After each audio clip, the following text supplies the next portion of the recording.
Union bank of India தனது 19வது மண்டல அலுவலகத்தை கோவை ராமநாதபுரம் பகுதியில் இன்று துவங்கியது.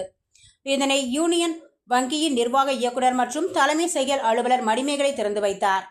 யூனியன் பேங்க் ஆஃப் இந்தியாவின் புதிய கோவை மண்டல அலுவலகம் கோவை ராமநாதபுரம் பகுதியில் இன்று துவங்கப்பட்டது. இதனை யூனியன் வங்கியின் நிர்வாக இயக்குநர் மற்றும் தலைமை செயல் அலுவலர் மணிமேகலை ரிப்பன் வெட்டியும் குத்துவிளக்கு ஏற்றி வைத்தும் துவக்கி வைத்தனர். தொடர்ந்து யூனியன் வங்கி கிளை மேலாளர்களின் ஆலோசனை கூட்டம் நடைபெற்றது.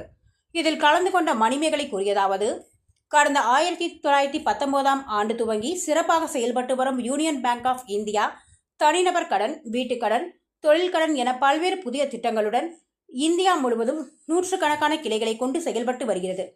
இந்நிலையில் தொழில் நகரமாக கோவையை தலைமையிடமாக கொண்டு புதிய கோவை மண்டலம் அலுவலகம் ராமநாதபுரம் பகுதியில் துவங்கப்பட்டுள்ளது. இது 19வது மண்டல அலுவலகமாக துவங்கப்பட்டுள்ளது என்றார். இந்நிகழ்ச்சியில் கோவை மண்டல தலைவர் S.A. ராஜ்குமார், சென்னை மண்டல தலைவர் சத்யா பென் பெக்ரா ஆகியோர் கலந்து கொண்டனர். மேலும் இக்கிளை கோவை, திருப்பூர், திருச்சி, மதுரை, திருநெல்வேலி உள்ளிட்ட 5 மாவட்டங்களை ஒருங்கிணைக்கும் 280 கிளைகளை உள்ளடக்கிய கோவை மண்டல அலுவலகமாக செயல்பட உள்ளதாக தெரிவித்தார். விழாவில் பல்வேறு கிளை வங்கி மேலாளர்கள், ஊழியர்கள் என பலர் கலந்து கொண்டனர் என்பது குறிப்பிடத்தக்கது.